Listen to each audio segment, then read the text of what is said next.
how's it going? Austin Reed here. I hope you guys are having a wonderful day. Alright, today I actually have a very special treat for you. I had a Skype call with Jack Pitman. He's a really famous YouTuber who's known for the bulk drop shipping theory. And, you know, we just talked about eBay and things. We talked about upcoming updates and we, you know, touched base and stuff. So, if you guys don't know who Jack Pitman is, go ahead and check out his channel right down there below. Like I said, he's pretty well known for his bulk drop shipping theory. Now, what bulk drop shipping theory is just this mentality where you post as many items as possible and you don't optimize them whatsoever. And you know, he does really quite well on eBay, so I mean his channel is definitely worth checking out. So like I said, go ahead and check out the channel down below. Let's go ahead and jump right in. So how's Nicaragua treating you, man? Good, very good. It's kind of surreal now because it's been like 6 months or 7 months since I've had like all day to do whatever I want to work on, and it does, like, your perception of time changes like completely. It's so odd because like I think that weeks have passed and I'll talk to people and then they're working jobs, right? And like it's just been like 2 days in their job and I've had so much time to reflect and think about everything because it's 48 hours, you know, and it's just remarkable what it does to your head. It's like, it's crazy. Yeah, dude, crazy. Yeah, I'm kind of on a similar schedule. I actually live in Argentina right now. I've been here for about 6 months as well. And it's just, I find it really hard to be so dedicated all the time, you know, to wake up, have like a daily routine every day, have like goals you have to meet, you know, and it's just so hard to like stay focused now. It's crazy. It definitely is a battle of the mind, that's for sure. That's why daily YouTube videos are great, because once you commit to doing that, it's not about like working all day, it's about just getting in the habit of doing something every day, and then naturally, as you do that more and more, it grows and grows and grows. Like I used to be unable to do things for like 3 or 4 hours straight, but now that, like, it took a while of doing things for 1 hour every day, and then it just kind of naturally over time has gotten to a point where it's so ingrained in habit that I just do it for longer, and like I don't even have to try to. It's really awesome. That's what's up. That's awesome, dude. So nice. I'm gonna start the recording in a second. Okay? Yeah, sure thing. Yeah. What's up, everyone? I am here today with Austin Reed, who we reached out over Facebook, right? I think. Yeah, it was Facebook. Yeah, and you're starting a YouTube channel, or yes. So can you tell me more, or tell us more about, like, I don't know, what led you to that? Or, I don't know. Well, honestly, you know, I've been watching YouTube for a long time. I actually watched quite a bit of you on YouTube, you know, how you posted that I think it was 100,000 items, which is like phenomenal, honestly, you know, and I've been following people for quite a while, and, you know, I'm not doing too bad myself either, so I figured out why not, like, share the wealth and, you know, help other people do what I'm doing as well. You know, so I created this channel, and basically it's everything about online business. Any way, you know, whether it's Bitcoins or drop shipping or Amazon FBA, that you can make money online, that's what my channel is about. That's pretty awesome. Yeah, for sure. Definitely.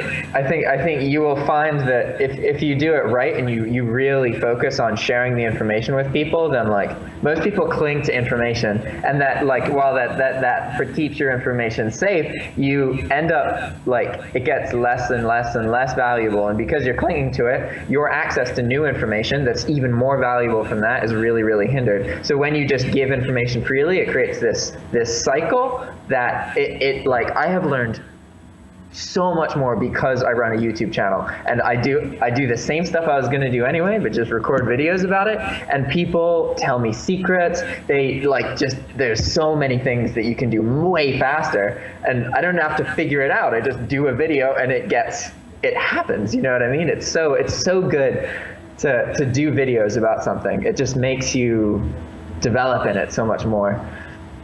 Yeah, that's pretty great, man. Yeah, that's kind of basically what I'm trying to do as well, you know, just share the wealth and stuff.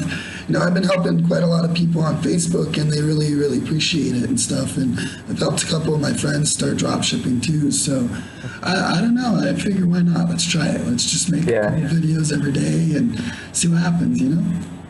Yeah, with drop shipping, it's interesting because I'm surrounded by people who know about drop shipping, so I have this concept that a lot of people know about it, but the reality is that like most people are still like, what the fuck is that? Like, which is funny because there's always people who are interested in learning more, and that's probably always going to be true with not just drop shipping, with a lot of things.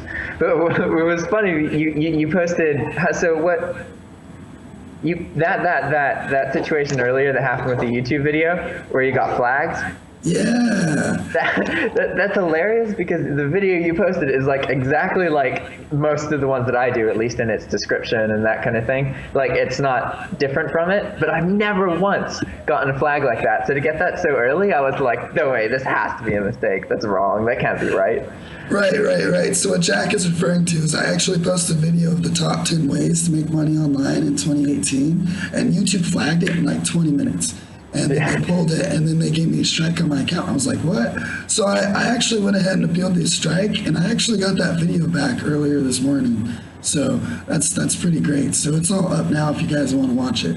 So they responded pretty quick, right? Like, yeah, YouTube they actually responded pretty quick. I was surprised because I was looking it up on Google and it said like 7 days to 2 weeks, and I was like, oh, yeah, wow. But yeah, no, it only took them like, I don't know, 12 hours. Something like that. Yeah, have you, is your channel, do you do any monetization yet, or what are you doing with that? Not much, I research keywords and try to, put those in my descriptions and stuff. But outside of that, I'm pretty fresh on the YouTube world. I mean, gotcha. I used to have a YouTube channel a long time ago, but I never did anything fancy. I just played a lot of music, And so yeah, honestly, I'm just doing Facebook groups and YouTube and a little bit of Instagram, and that's it. Gotcha. Sometimes when you start monetizing your videos, and okay, there's like informal and YouTube monetization. You could have a product, right? Different ways to monetize it. I'm talking about when you use Google AdSense. So you're joining the YouTube like creators program or whatever. When you do that, like, and all of your videos are monetized, sometimes YouTube will like demonetize them, and you'll see this little yellow icon. And one thing that's interesting about that is that it'll say that you have to, if you request a view, they'll wait until the video gets 1,000 views before reviewing it. That's what it tells you, and it says it'll take up to 7 days. But most of the time that, like, if I click that review button, then it gets reviewed, even though the video hasn't gotten 1,000 views. And it usually takes like 24 hours. So YouTube tends to be pretty quick to respond to those kind of situations, from what I've observed, and given what you just shared as well. So it's good. It's nice to work with a platform that, like, I don't know, some other platforms get frustrating. Yeah, that's for sure. I mean, eBay honestly gets frustrating sometimes, the way that you can't reach certain, departments of eBay and stuff. Yeah. I thought it was a little discouraging, honestly, that YouTube doesn't have a phone number, but, they were pretty prompt about fixing it, so that's pretty good. Yeah. Man, if they had a phone number, that would be hit up so often. Right, though? It would be a really, really busy call center, that's for sure. Yeah, there's a lot of call centers here. Oh, yeah. So I'm in Nicaragua right now. And it's interesting because now I've met a couple of people and like befriended people who work at call centers, and it's interesting. It's like, wow, there's services I work with that hire these people, and this is the people who do it. It's like, wow, it's weird. Yeah, that's pretty crazy. I know call centers are really stressful. I used to work in one when I was a little younger, back when I was still in college. And, they're stressful. I mean, they're getting phone call, all day long. And, man, I don't know how people put up with it, honestly, dealing with so many customers all the time, Yeah, especially like in certain departments that, like, if the call is happening, it's because something went wrong. Like that's different than when it's just like general customer service, where things often go wrong and people are often pissy. But if you're literally the service department that deals with that, then like, dang, you got to be like, I wonder if they like rotate people. You know what I mean? Probably not, because. Yeah, no, I honestly don't think they do. And I really feel bad for the managers, because the people that start screaming and cussing you out, the agents don't have to deal with that. They just raise their hand, the manager comes around, and the manager deals with it. So it's like his job just to deal with shitty customers all the time, It's insane. That's crazy. Yeah. Sweet, man. So like, how's your 1,000 items going? I watched your follow-up video a little while ago, and it seems like you're picking up. Is yeah, it it definitely. Like, I just did a numbers video on the January 15th to January 16th, and I got about $1,000 straight away, and then like 700 over 9 months, or sorry, 3 months because of cashback. Right. But the thing that's really good about this is that, like, that was just the first use of this list. So that month enabled me to eliminate like 40,000 items from the list that are associated with out of stock items and problems. Like that month is like a scanning month for it. And now I really understand this 30-day iteration is critical for the kind of business that I want to run. It's absolutely critical that I restart the whole store every 30 days, because that forces me to really understand what things kind of further profits, like things like promoted listings and cross-selling galleries. And like, my biggest obstacle now is that HydraLister is taking 4 or 5 days to post this list of items, and I have to find a tool that does it in 24 hours or 48 hours, because that means that like 20% of my items I'm paying for 30 days, but I'm getting 26. Another 20% I'm paying for 30 days, but getting 27, etc.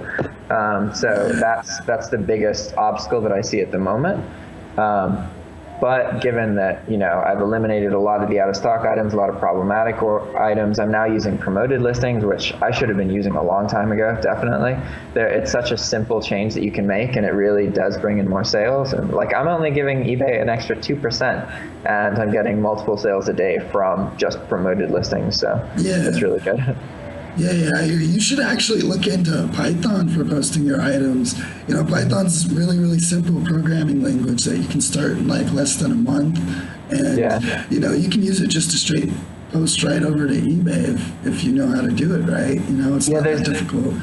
There's definitely like tools that, because honestly, I'm hesitant to get into any kind of software development for dropshipping, just because like, I don't think that it used to be about there wasn't that much software available. So you could just make pretty much anything and make money off of it. And I think that's still true to a certain point, but there is rapidly, exponentially becoming way, way, way more dropshipping software available. It's just happening really, really quickly. There's tons of different listers. There's like 3 or 4 different repricers that I know of. And like that is it. Like, it's crazy how much is out there. And I think that it's going to get to a point where it's not about being the best software or anything. It's about having some kind of audience and developing an audience. So there definitely is potential for making some kind of bulk software, especially because there's not much information about bulk. There's not many courses about bulk, and there's not much software. Like, most software is a bulk, like can bulk lists of items, but it has nothing to do with the management of a bulk format dropshipping business, which operates differently. Like, one of the most valuable things for me is literally just a very simple deleter. And this is something that my friend did make. I don't know if he used Python or whatever. It's really simple stuff, but you just put in a list of item IDs and then it just deletes them for you. Because most of your responses in bulk is often, instead of revising the listing or responding to the message, you delete the item that caused the problem and never use it again. So it's like, as long as you have a system for all that, it works really, really well. It's just a matter of like making the systems, you know. Right now I just kind of manually delete things, but wow, that must be pretty time consuming too. Jump in and do that. Yeah, once you get a system down, like I work for between 1 and 2 hours a day, depending on drop shipping at least. That does not include YouTube. I definitely put more time into YouTube, but that doesn't like 1 to 2 hours, and that's usually most of it is spent ordering, because it's just like that's kind of the goal, is to just create the ordering part, because that's the part that makes the money, and as little as anything else. And it's good because I don't have any virtual assistants, and I can just operate that alone in 1 or 2 hours. So yeah, you should actually look into Python for ordering too. I actually made an ordering program on Python. It's like pretty simple. Basically, you take the item link and you take the item name and you match the two as like a data set. And then all it does is it's like, all right, when the item name is this, then we'll order it from this link. And then you just make a simple order script. It's pretty simple. It just like fills in your credit card information and goes through checkout, and it just copies the you know, the customer information over it. It works really, really well. I mean, it goes through like 10 orders in the span of like a minute, which is pretty awesome. Good. Yeah, that's fast. So it's amazing how much software is just sitting on people's computers as well. As I've had a couple of people show me like scripts that they've made that order things, and it's just like there's more of this stuff that's not being sold commercially, like so much of it. It's interesting. Yeah, it's true. It's like everybody's got that tool in their back pocket that they don't want to give out. You know what I mean? yeah, exactly. Yeah, I'll check out one thing. Let me write, because I do want to get into programming again. One of the things that like drop shipping isn't what I love, you know, like I have passion for it, but I have passion for it because it enables me to free things. And I don't have enough like game development in my life right now, or things that are leading towards game development. So that's one of the reasons I'm going back to the States, is because I want to start, do you know what a game jam is? Game jam? Yeah, game jam. No idea what that is. It's a 48-hour competition where you work with a team of people to create a video game. So you go, they're usually held at colleges, and then they tell you like a theme, and then you have 48 hours to make a game along that theme with the team of people that you have. And it's really, really, for me, I think that if you want to learn video game development, like you can study anything, whatever, but really the best way is to get involved with creating video games, create as many video games as possible over and over and over again. So because of the YouTube channel as well, what I want to do is travel kind of between different colleges along the East Coast and participate in these game jams, and also do YouTube content about it, because then that'll build an audience, and when I get to the point where I make a game, then, you know, that'll just help a lot. That sounds pretty sick, dude. So I'll add looking into Python. That sounds smart. Yeah. Kind of, I guess. I don't know. It works. You could also probably use PHP too if you want to do it like server-based, but I like running scripts on my computer. I feel like I have more control over it, you know? Yeah, and I use a lot of macros. So macros are really like similar to programs. I mean, they are programs, but you just use like a recording process to create the program instead of coding it, you know what I mean? Right, yeah. What do you use to do that? JitBit macro recorder. JitBit. Oh, I've never heard of that. It's pretty interesting. I have a couple videos about it just showing like basic use of it. It's the basic premise is like you press record, and then your mouse clicks and your keyboard strokes are all recorded. So you can have it like, I just keep recording the mouse clicks, not the mouse movement. But then you record it, do the action, and then there's a delay in between every action. So you just quickly edit all of the delays by selecting all of them and changing it from whatever time you recorded it to like 20 milliseconds or something. And then it just like, the macros do best when you identify one particular action that can be done on a loop. Instead of trying to have a long macro, it definitely works much better to just like repeat the same one over and over again. And that's a concept that is like true in programming as well, is like you need to accomplish things with specific purposes instead of trying to make one program that does everything, you know? Right. Do you ever have problems with like load times on websites when you're doing macros or something like that? Yeah.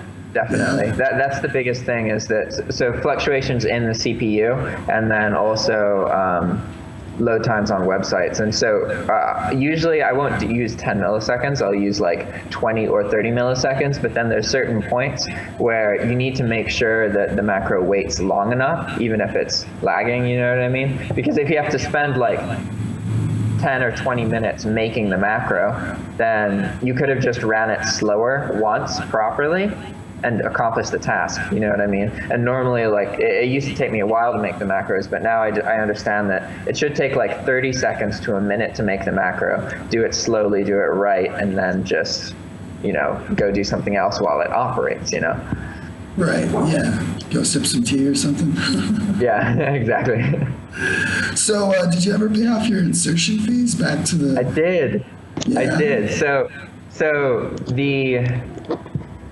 Wait, which insertion fees are you talking about here? Because when some people ask me about that, they know about my account and when it got suspended because I was behind on insertion fees, and so they think that I still haven't paid those off. Or are you asking about the insertion fees? Oh, I didn't know your account got banned at all. Yeah, that was like the end of last year. Okay, so you're asking about last month's insertion fees. Yeah. And yeah, those are they're still, so the bill just posted and I paid off all except like $1,200 of it, and that money is in the PayPal account. I just haven't paid it because when you reset the cash flow, because I just started on the 16th and the store just populated today, usually I keep some money in the account, whereas when it's operating for the rest of the month, I buy $1,000 in gift cards and then $1,000 in insertion bill, and then $1,000 in gift cards and $1,000 in the insertion bill. Why do you use gift cards? Gift cards increase your profitability. So you can get gift cards for cheaper than their face value.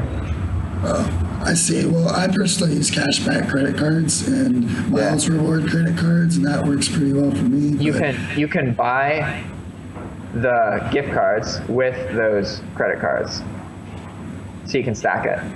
It's not a bad idea, actually.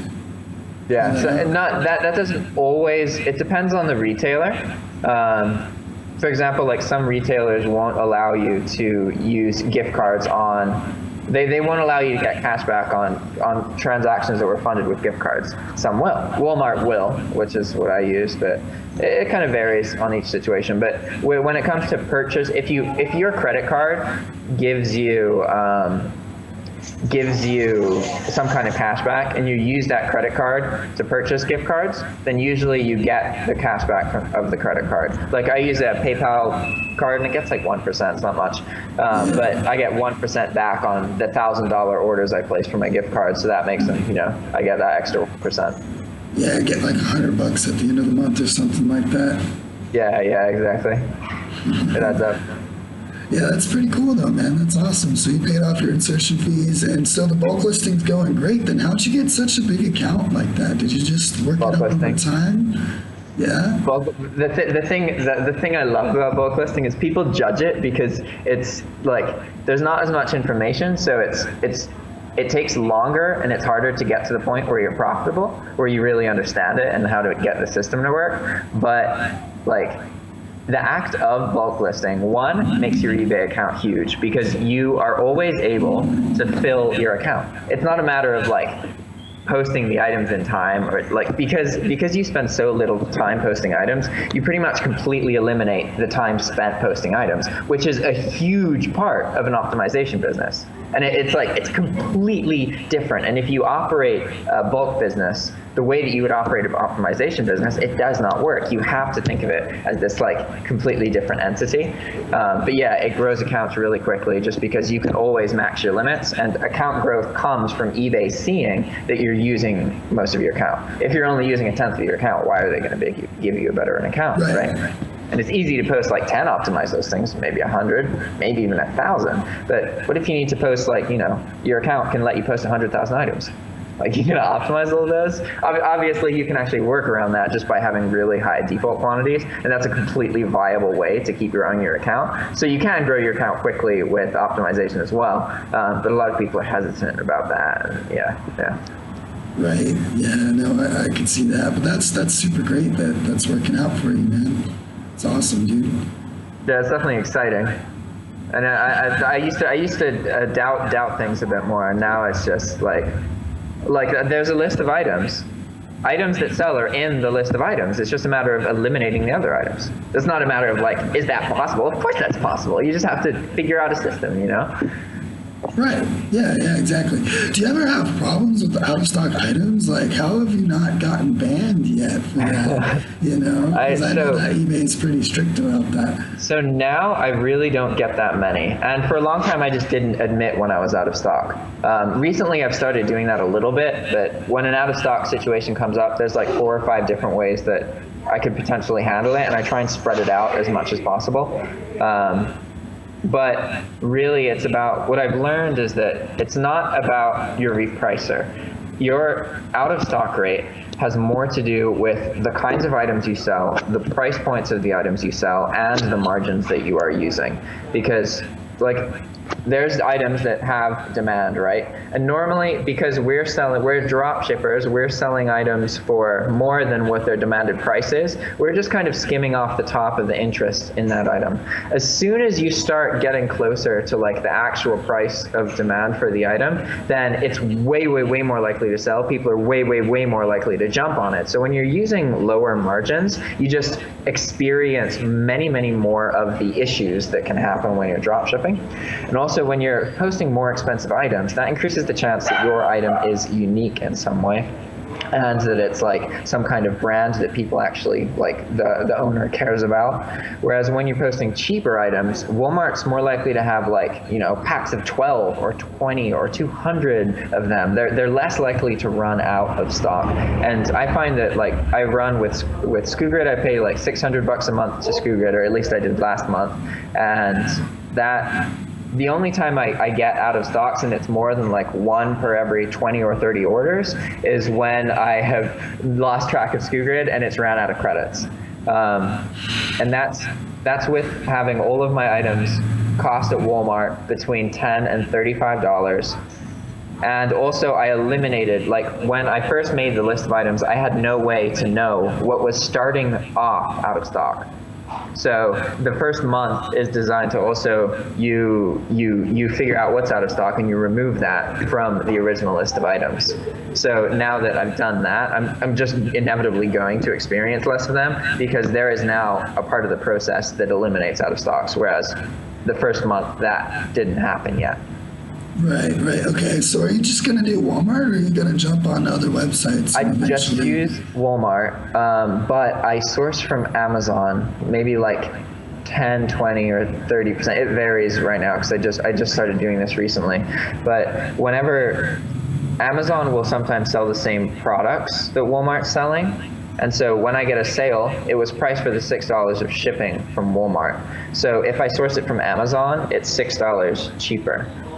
Because all of the items are priced for that $6 shipping fee. And that's kind of the foundation of a lot of the profit from my business comes from targeting items that you do pay the $6 of shipping on. And I think one of the reasons that this works is many people, they obsess about getting free shipping. So most people think it's a bad idea. And so there's less competition. At least that's a theory. Yeah, well, I mean, that works out, though. That's pretty good, man. It's awesome. What about like Amazon Prime? Do you ever do like fast and free listings like that, or do you just roll with, you know, standard delivery times? No, I always use my personal account, and I just order on Amazon Prime, because I understand now that what's going to happen is at some point they'll catch on and delete my account, and I just have to go through a process and make a new one. Like, yeah. So it's just a workaround. Yeah, exactly. So I'm not too worried about it. And that 2-day shipping speed is like, you get so many less issues when your customer gets the item quick. Even if it's the wrong item, if you impress them with the shipping speed, then they're more likely to work with you. Everything's smoother. Customers get their money back sooner for return. Everything is just, like with bulk, you don't want to scale up inefficient items that produce problems. You want to scale up items that ship quickly and don't really produce problems and are what they say they are. And, you know, then like you spend most of your time just placing orders, and customer service is a minimal part of it. It's not, you know, because you can't, with that many items, you just can't operate the same way that works in an optimization format business. Right. Yeah, makes sense. Do you ever think that you're going to get to a point where you copy like the whole Walmart, or? Yeah, no, I've definitely thought about that. I've thought about ways to just work with that list itself. And I think that I have more interest in that now, because I don't really want to go past my current size because of the insertion fees until I really know what I'm like doing. I think working at 100,000, like that's paying $5,000 a month to eBay in insertion fees alone. So I want to get more comfortable doing that regularly before I jump into like having 1 million items. But I do want to run a store with 1 million items at some point. But the only time I would do that really is eBay's working on a next store subscription, and it's going to reduce the insertion fees. And for every penny that it reduces the insertion fees, in my current model, that's $1,000 of profit per month. So every penny makes a big deal, and that's if they don't do an unlimited setup like most of the anchor stores overseas have. eBay UK and eBay Australia and eBay France all have unlimited insertion fees when you pay for an anchor store. So you pay 300 quid or 300 pounds or whatever. I think it's actually more expensive. It's like 500. But you get unlimited insertion fees. And if I had unlimited insertion fees, my profitability last month would have been, instead of $1,000, it would have been like $6,000. It's absolutely absurd. And I know with certainty that eBay is working on something that will reduce insertion fees. Yeah, in 2020, the new payment system's supposed to come out. Have you heard about that? Yeah, that will reduce the processing fees as well, but that'll have a less intense effect on bulk. The insertion fees are huge. Yeah, I don't know how that's going to go. The thing with Aiden, I'm sure it'll be fine. It's interesting that eBay's stepping away from PayPal, like actively trying to. They're still going to offer PayPal, but they're saying they don't want it to be the default anymore. Which doesn't make any sense because they own PayPal. So like they don't. They used to. Like eBay and PayPal have a weird history. Yeah. So they started out as competitors, and then they became owned by the same, and then they split up. And they split up like 3 years ago or 2 years ago. So I don't know. The thing is, eBay is more human. Like when something goes wrong, if you call eBay over and over again, you're eventually going to get results. Somebody's going to side with you. It's going to work out. Whereas with PayPal, it's all numbers. It's completely robotic. And the customer service reps, they seem like very similar to the eBay reps because they tell you the same things and they make you feel supported and encouraged. But then the cases just don't close the way that like you expect them to, and you can't. It's much harder to get PayPal to reverse or fix decisions that it's made, whereas eBay will listen to you and give you exceptions and give you extensions. And they definitely, the experience as a seller is vastly different with eBay and PayPal for sure. So I kind of understand if they're trying to get away from PayPal because of that. But maybe Aiden's exactly the same as PayPal. So in that case, like I don't know what the difference is. Like I've been trying to figure out like, okay, what is the main difference between Aiden and PayPal? And Aiden just seems to have smaller fees, which means, you know, something, but that's not necessarily like PayPal charges 2.9%. And I get that every percentage matters, but like thousands of dollars is like 80% of the profit I earn. So 3% is like, you know what I mean? Like insertion fees are big. And so there's the talk is that the next store will be like $1,000 a month, and then you guess an amount or unlimited. If it's unlimited, then that is when I want to sell all of Walmart, because that changes the business model. It's no longer about like finding the good items. It's just about eliminating the bad items, because there's no like consequence for having items that get no interest if you have unlimited listings. Exactly, because you don't have your insertion fees. Insertion fees are a killer. I don't think that it would be wise on eBay's part to do an unlimited store. What I think they're going to do is do something with like maybe 50,000 or 100,000 listings for a much cheaper price, and then after that they're like a penny a listing. I don't think that they're going to do unlimited, just because like, geez, that would get messy. Like that would get really messy. At least I think so. Yeah, they would lose a lot of money for sure doing that. I don't think they'd lose money, but it would really fucking clutter up eBay. Like really clutter eBay up. You know, but that might be a good thing, because I mean, Amazon's, you know, kicking eBay's ass right now in terms of, you know, market share and shit. So like eBay needs to do something, because they're slowly going down, you know? Mm-hmm. I don't know if eBay's like, I don't know, eBay's strong enough that it's going to keep going. The thing is, if you have unlimited insertion fees like that, then like you just get hyper populated with crap items that are duplicates of all the other items that are available, and it degrades the buyer's experience on eBay. So I don't think that would actually be good for eBay. Yeah, that's a good point. So just because I'm thinking about, like, I run a channel about bulk, I know how quickly Like it would just like, it's so easy to just post that many items if you have a tool. Like so easy. If you have unlimited insertion fees, a lot of people would go like, oh, now bulk's interesting.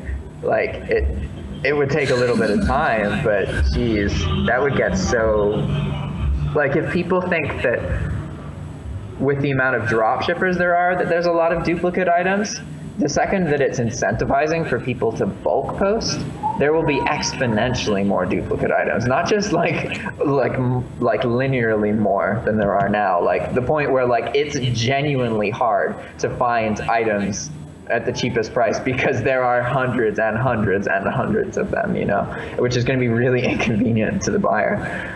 Yeah, and at that point it's going to get really, really difficult as a drop shipper. I mean, only like high-rated drop shipping stores or, I mean, slightly optimized stores are really going to make any money at that point because everybody's going to be competing at the same price level with every item. You know what I mean? Which is going to it's going to be insane. It would have some kind of effect. I don't know how drastic that change would be, but there's a part of me that realizes that, like, because I'm very up to date with bulk information, once some change like that happens, I will be able to earn really good money, but I have a feeling it's inevitably also going to lead to like a decline in the profitability of it, because then people will be so much more interested. And one of the reasons it's well, not easy to bulk post, but that I enjoy bulk posting is because there's so little other people doing the same business model I have. So it's much easier to be unique, and it's much easier to not rely on, like, when you bulk post, you're not relying on other people to sell items and then trying to copy them or do research about what sells. You are creating those sales in the first place. You are feeding the other people, and in a way you have this different part in the cycle of listings and interest, and it's really, really fascinating. I could go on for too long about that. Of course you could. All right, so slightly change of subject. What does your day look like? So you wake up, you work on for like 2 hours. Like, what, do you have like a schedule that you do? Like, I'm trying to establish more routine and more schedules. I'm good about doing things every day. I'm not so great about like brushing my teeth and taking out my contact lenses. I've been working on that, but there's not any like set routine I have like, so I wake up and then I should eat, but I don't. I usually have a cup of tea instead. And instead of that makes it harder to eat. My biggest problem is appetite. But then I do my drop shipping work. And I usually do my drop shipping work first. And at some point in the day, I try and record one video game Let's Play. And yeah, everything's so based off of feelings aside from that, because I usually, like, I publish daily content, but I usually record my content in chunks, because it's like, I produce much better videos if I'm in a certain kind of mood, and then I can just churn out like 4 or 5 videos and work for a couple hours, or, you know, like 4 or 5 hours. And then I do that, like, that happens like once or twice a week, and I'm kind of at the mercy of when those moods happen. So it's hard to, like, I don't think that it's a good idea to stick to daily, like, live streaming or daily having to do something at a certain time every day, but sticking to publishing one video a day, I think, is very, very, very healthy. But if you do daily live streaming or that kind of thing, what happens is that a lot of people can't keep it up after a couple months, and they just become kind of detached, and then that it just reduces the content of your video quality, like, drastically. Yeah, that's for sure, man. You know, I've been working really, really hard to establish routines too, and I just find that, like, after like 2 or 3 weeks, if you try to have like a morning routine that's like really intensive or something, it just doesn't work, dude. Yeah. It just doesn't work. You can't do it. There's no way to make it happen. So yeah, I'm kind of impulsive, just like you. I'm like, usually I wake up and the first thing I do is I look at my laptop and I see how things are going.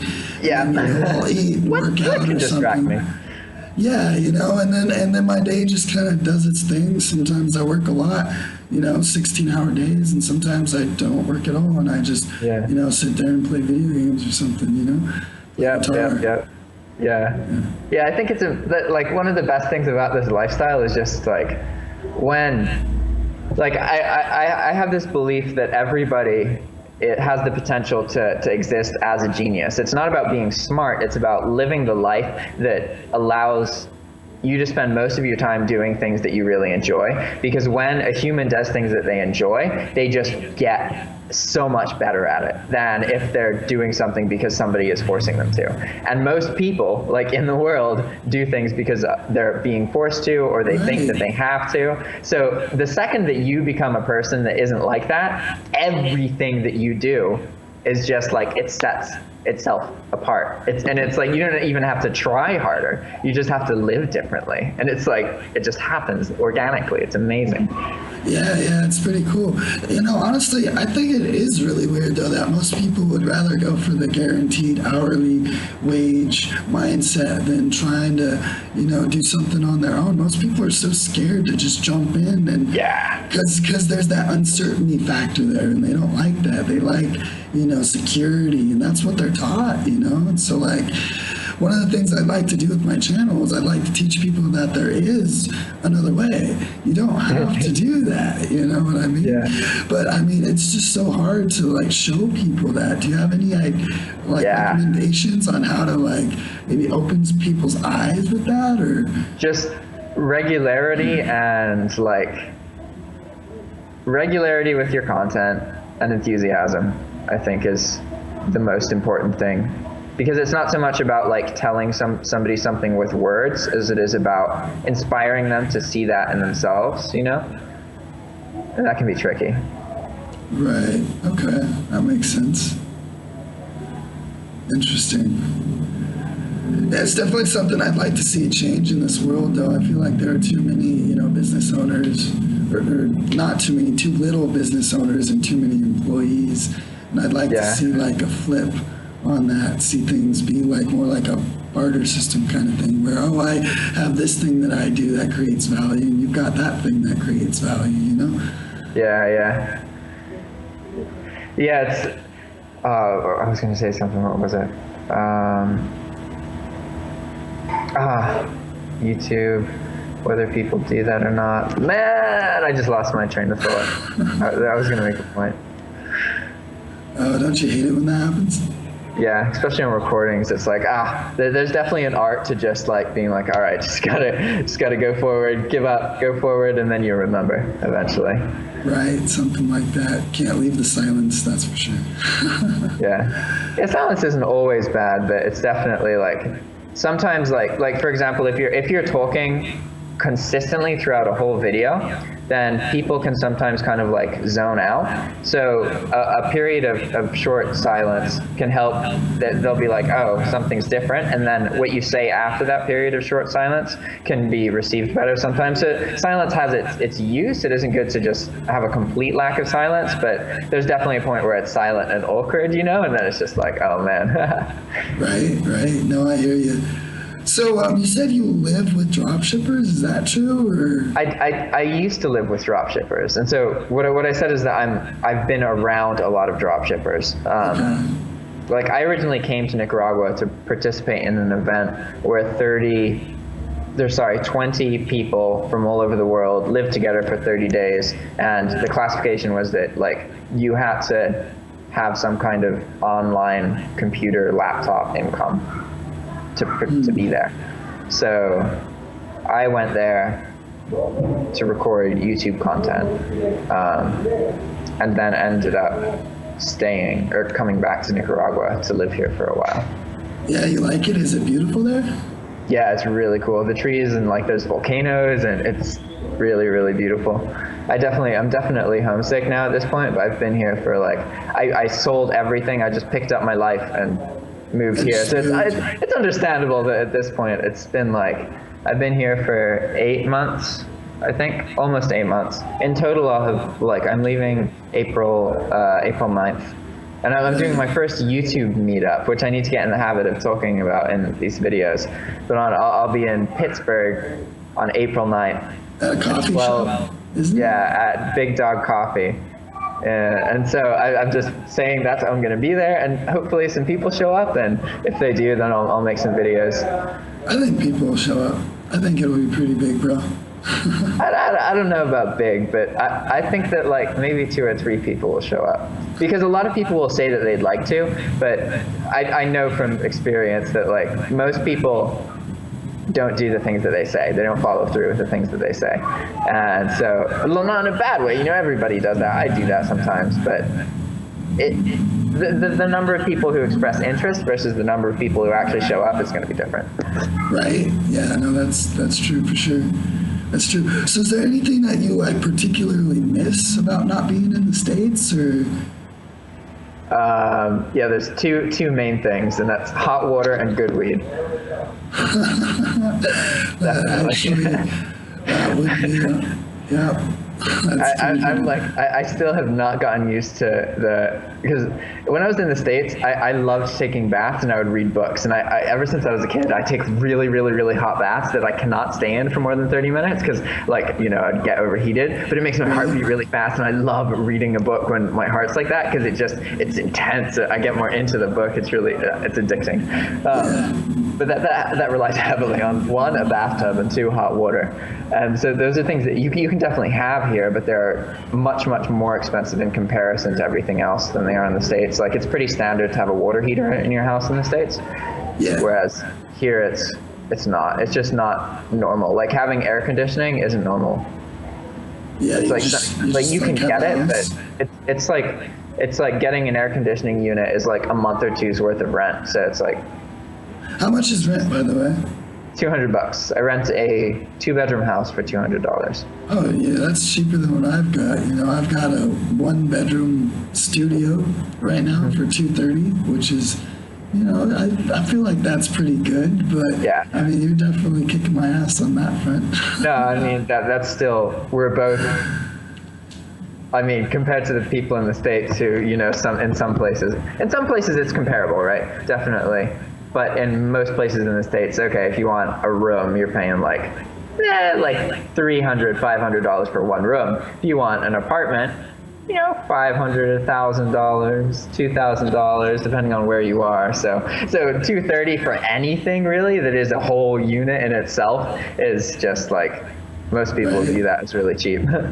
Yeah, and then most people think that like your quality of life goes down because you're paying less in rent, but that's really just not the case. I mean, depending on where you are, but I mean, I know that you don't have hot water, but I mean, outside of that, I mean, I'm sure your quality of life is just different. Like, and I definitely could have hot water if I wanted to, but it's just there's a lot of kind of, you just get used to different things, and like for me personally, I was raised traveling, so it's really like I understand that people live differently. Just because they don't have hot water doesn't mean anything else. Anything else is an assumption, and it's probably not true. It's been really nice. I like living in Nicaragua. If it wasn't for like the things I want to do with my future, if I wasn't as ambitious, then I would probably figure out a way to stay here. But there's people I really like in the States, so. Right. How's the language going? Are you doing pretty good with that? Yeah, I mean, the thing is, I don't make active efforts to learn Spanish. And that's mostly just because, like, if I had planned on coming to Nicaragua and living here, it would be different. It just kind of happened, and all of my time, like, I always prioritize putting work into YouTube and to eBay and to other things instead of like studying Spanish. Right. I go to I can buy things, I can get taxi rides, I can do like the basic functions in Spanish, and I'm around a lot of Spanish speakers, so I can understand it, but I don't practice speaking it very much, aside from like saying hello and being friendly to people. And I'm also, as a person, quite when I have people over, I usually like paint or do a chore while I'm in the presence of people. I'm not necessarily antisocial, but I can be very antisocial. And it's just, I don't know. That, I think, ends up with me not speaking as much as others might. and not trying to learn Spanish as much as I. Yeah, well, also, like, I'm kind of in the same experience. Like, we speak Spanish down here in Argentina. It's Castellano. It's a little bit different form of Spanish. But, like, trying to learn Spanish and run a business is just, like, brain overload. Like, it's just a little too much to do. It's doable, but you need some structure to be able to, you know, because it's not like going out and being exposed to Spanish is fun, but actively trying to understand conjugation and actively practicing it is just not the most entertaining thing to do every day. Yeah, exactly. It's like I could be recording a let's play of a video game right now. I mean, that seems like a much more appealing way to pass my time right now. Exactly, and a much more useful way to pass your time as far as that goes, you know? Yeah, I mean, as a person who lives in Spanish country, it definitely would be useful to know Spanish, but considering what my goals are, I don't think that it's completely irrelevant, you know? But I don't want to be disrespectful, like. And so it's tricky because people definitely get frustrated with me that I don't practice. Like some of my friends here are like, what the fuck, Jack? Yeah. And then one thing I have noticed is once you establish like a base of communication with somebody, like it's really hard to just switch languages. So like if you have a friend and you only speak English with them, then you're probably only going to speak English with them and you're never ever going to switch any languages. You know, it's just really, really difficult. Right? Unless there's like someone in the room and you don't want them to understand what you're saying, you know? Yeah. Yeah. Sweet, is there anything you want to cover? Or I usually try and keep these a little bit under an hour, between like 30 minutes an hour.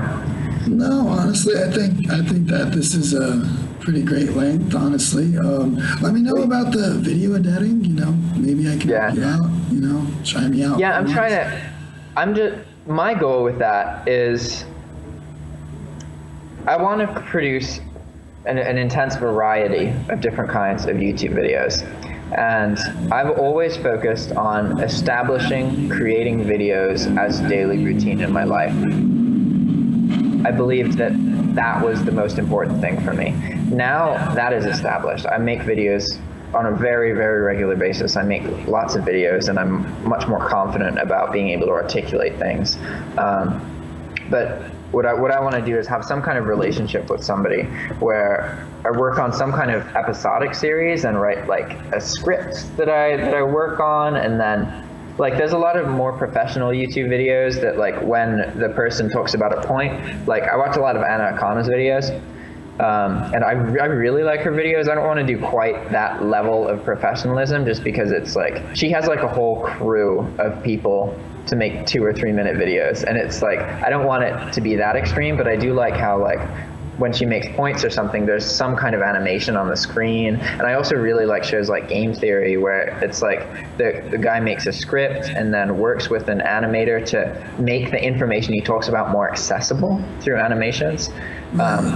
So I want to have set up some kind of simple, basic, primitive form of that relationship with somebody where I produce some kind of content, send it over, and then they use that content to upload a video, and then I do everything else. Or, you know, like, I just want to figure something out. Yeah, you want like some visual representation of what you're actually talking about. Yeah. And probably more kind of not really about dropshipping. I don't think that's necessary at all with dropshipping, because the people who are into dropshipping are just like they get mad at me if I put music in my videos because they're trying to focus. Like, 1 second. Yo, sorry about that.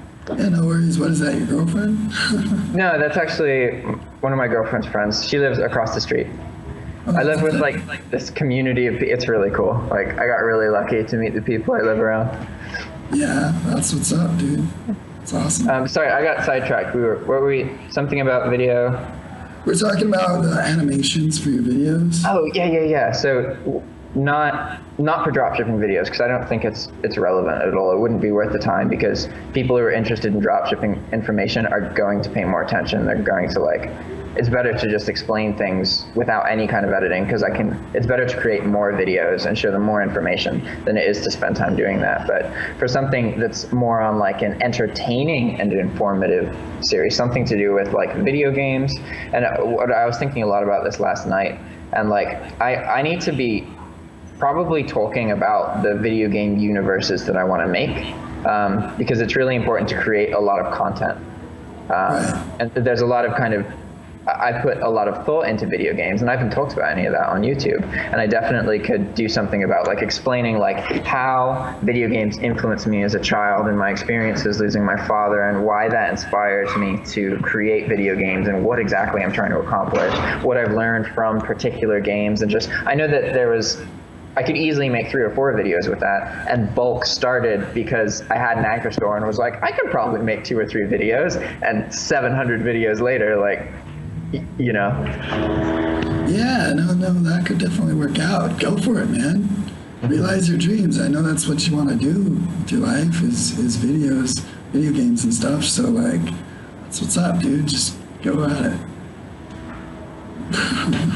I'm definitely, I'm excited to do more collaborations with you, and so if you send me a link to your YouTube channel, or just tell me the name, is it just Austin Reed, or? Yeah, I'll go ahead and send you a link.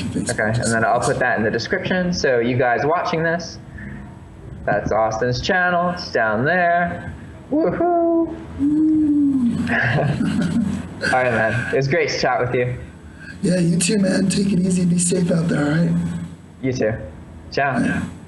Alright guys, I hope you guys enjoyed that video of me and Jack Pitman talking about eBay. It was a lot of fun. If you guys want to check out some more videos on how to make money online and just online businesses in general, go ahead and click that subscribe button right down there below. You guys have a wonderful day.